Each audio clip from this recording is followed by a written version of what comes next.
You're raised a certain way, and then like, are you believing this because you actually do, or because you've been taught it? Or, this, I just feel like Definitely. for sure. What's your name? Meredith. Meredith. My name is Sabur. Meredith, the thing is... I don't know. I want to have go. Oh, no, that's fine. Please, she doesn't want to I go. just wanted to. No, that's fine. Yeah. So, the thing is, Meredith, Quran gives you a criteria. And that criteria, I think, is a criteria that human beings can agree with. They may not agree with the Quran, but they can agree with the criteria. And that criteria is, don't follow your forefathers. Don't follow your society. Don't follow your own desires. Because two human beings can be taught the same thing, and they will have opposite reactions. So, for example, somebody may be a lung surgeon, and they still smoke cigars. They have the logical idea that cigars are bad, but do they act upon it? No. So your desires don't lead you to truth either. So the Quran says society doesn't lead you to truth. Your desires don't lead you to truth. The only thing that leads you to truth is your sound intellect and what's within you. The Quran speaks about human nature, that human beings want to connect to something greater. Some of the best experiences that we as human beings have is when we see a waterfall, when we see the night sky. You can play on your phone all day, you can be on WhatsApp, you can watch, Dunkirk, you can see films. There's nothing that's more hair-raising for the human being than seeing something that's greater than us, seeing something that's more sublime. That's part of human nature. And what the Quran says is, if you want to connect to God, then look into nature. Because nature is the book of God. When I look at the human body, I think to myself, how can someone study this and not be in awe? I just recently bought an iPhone 7, right? I was so happy. I got it 1 day, 2 days, 3 days later, I was like, just another phone? Just another phone? But, the human body, I have blood running through my body right now, right? And in my veins, in my capillaries, there's blood. If there's leakage in my body somewhere, what happens? I can die. I can have blood clots, right? Yet there is a leakage in my body and your body right now. It's in all human bodies. And the leakage is in your brain. There is a small part of the blood which comes out and drops into a part of your brain which is tested for toxins all the time. So if you manage to eat something which is bad for you, your body will react because it will test that you have just eaten a toxin. Now that is phenomenal. Your kidneys, it does amazing chemical analysis which the best labs in the world can't do. Now this design within us, this is the work of God. And the message of all the prophets of God, forget religion for now, the message of Jesus, the message of Moses, the message of Noah, the message of Abraham, was not to go around killing each other, fighting, taking over the world, whatever. It was have the best relationship, because relationships is what makes you happy. So Meredith, if I was to give you $1 billion, what would you buy? I don't think. Well, I know where I think you're going to go with that, and I think it brings it back to your iPhone. It's not about this eternal happiness, and fulfillment or whatever. That's the money. It's not going to do anything. The quality of your life, and I'm going to make a claim, I could be wrong, is only dependent upon the relationships you have with other people, and with all our relationships in general. Right? Now, if I gave you $1 billion and you could buy whatever you want, but no human beings to share that experience with, you'd be upset. Now, Islam teaches, the Prophet Muhammad, peace be upon him, said, I came only, that's what he said, to perfect manners. I only came to help you with your relationships. So in Islam, the quality of your life is dependent upon the quality of your relationships. The best relationship you can have is with the one who created you. And after you have the relationship with the one who created you, Islam and all the prophets of God, they taught to have a good relationship with the environment and with other people. Because you were in your mother's womb for 9 months. I didn't know you. Your husband didn't know you if you're married. Your friends didn't know you. And when you die and you go in your grave, you're going to be on your own. So you came from a womb and you're going to go into a tomb. And in between this time, the only common denominator, the only person that was present when you were in your mother's womb and when you will be in your grave is God. And if you have a relationship with God, God will show you signs that will lead you to happiness, that will lead you to tranquility, that will lead you to truth. We as Muslims, we don't believe in blind belief. We don't believe, oh, I'm raised in a Muslim family, so therefore I'm Muslim. Well, I'm going to say to this guy, why don't you become Muslim? We believe the best way at arriving at truth is to use your mind and to use your relationship with God and ask Him for guidance. Do you mean to say that atheists and all the people don't have mind?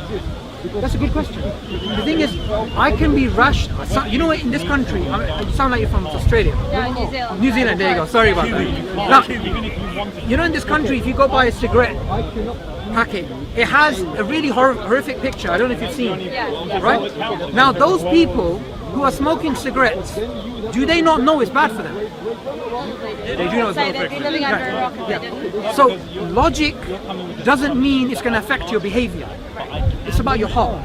And the Quran says, on the day of judgment, the only person that will be saved is the one who has a sound heart. A sound heart will always lead you to God and will always lead you to truth. But the things which cloud the heart is society, is other people, is our own desires, is our own sins. But when we try to cleanse our heart, God will put happiness in our heart. In the Quran it says, the only thing that will give you happiness, the only thing that will give you inner peace is remembering God.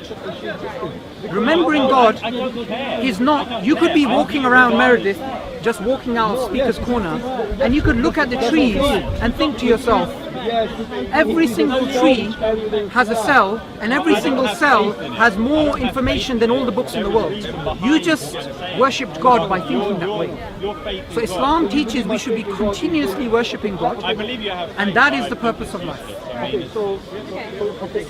That's what every religion tells, I think. Don't you think so? Not only Islam or I'm fascinated by interesting conversations about this kind of thing and learning out about other people's religions.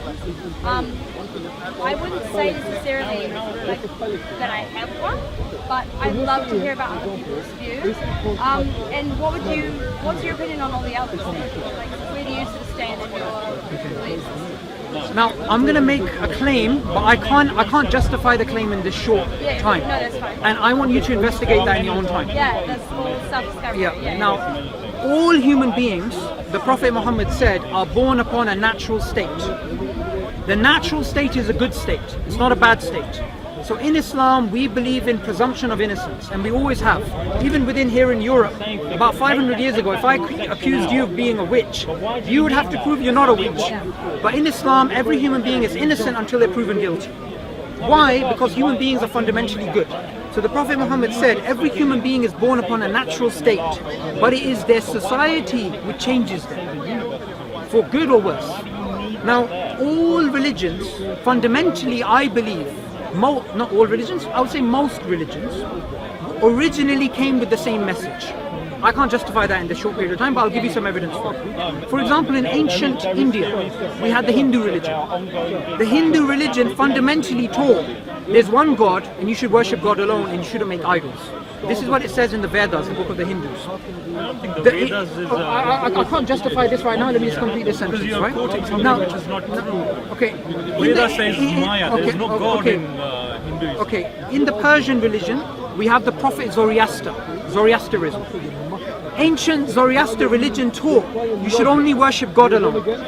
And today, Hindus worship idols and Zoroasters worship fire. Jesus, likewise, he came with a message you should worship God. I can give you a free copy of... where's my bag? There you go. I can give you a free copy of the Quran. This is actually written by Marmaduke Pictou, who is an English aristocrat who was a Christian, but he traveled the Muslim world, became Muslim, and he wrote the first translation of the Quran. Even though the Quran is, even though it may seem like a big book, the Quran has no beginning and no end from like chapter point of view. It's not about, in the Bible we have Genesis to Revelation, beginning to end. The Quran, it's not about reading a particular beginning to end. You can open it up anywhere. But one thing that I have experienced in my life, and many people who've accepted Islam have experienced in their life, in this country we have 100,000 converts to Islam, right? All across the world, Islam is the largest growing religion, even though we have the biggest media misconceptions about us. And the reason why, and I'm going to make a claim, is because when people stop believing what they hear in the news and what society tells them, and they try to connect to God and read the Quran with an open mind, God guides. And I believe if you try and do that, God will guide you too. Can I ask you just one last thing before I go? I'm real big on like females, I should say. What is your opinion on females? Because I know from a lot of societal, in the media and everything, and you say they can have kind of a bad view sometimes. They paint it in such a bad light. But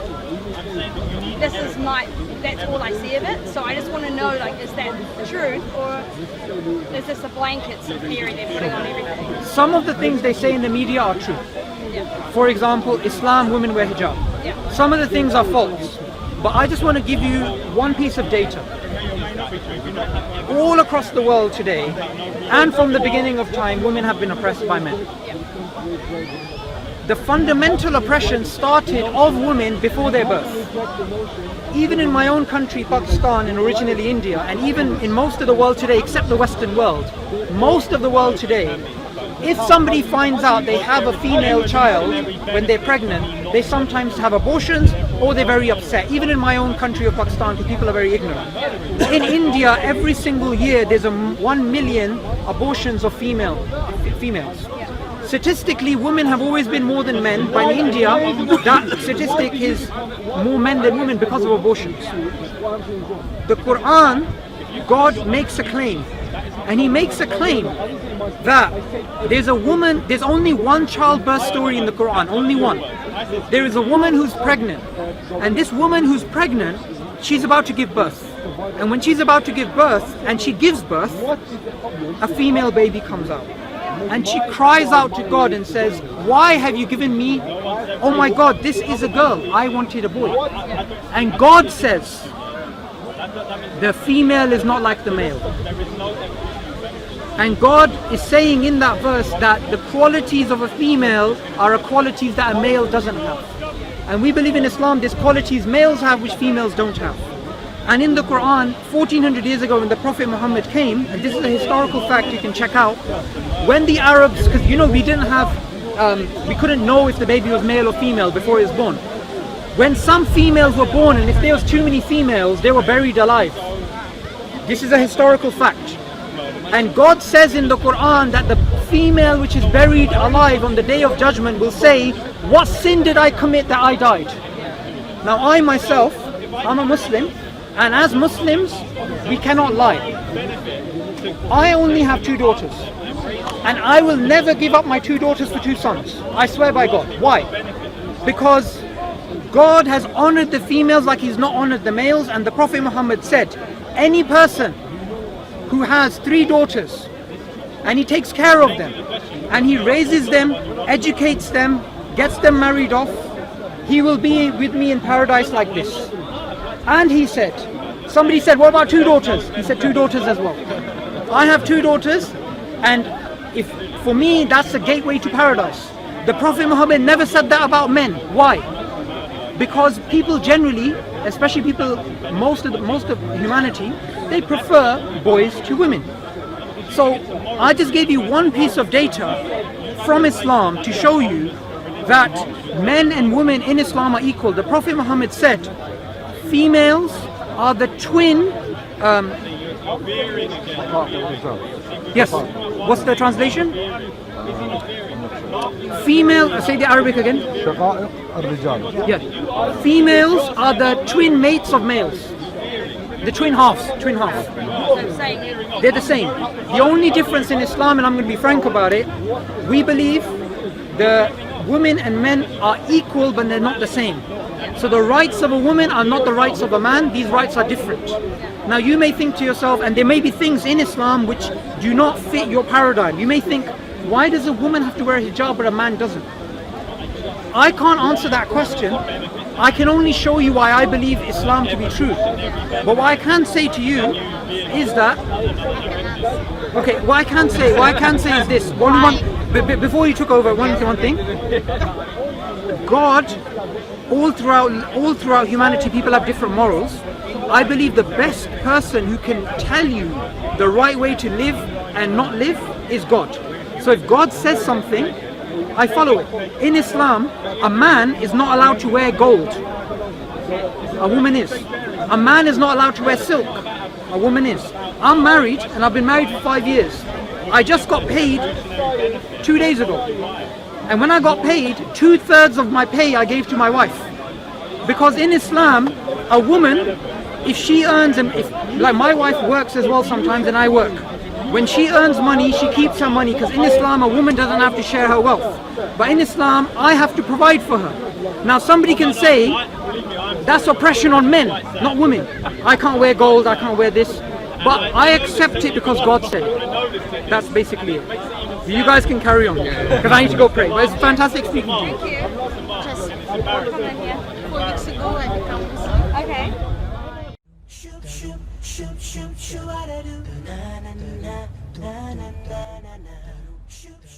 إذا أعجبك الفيديو لا تنسى الإعجاب والتعليق، ولكي يصلك كل جديد اشترك الآن.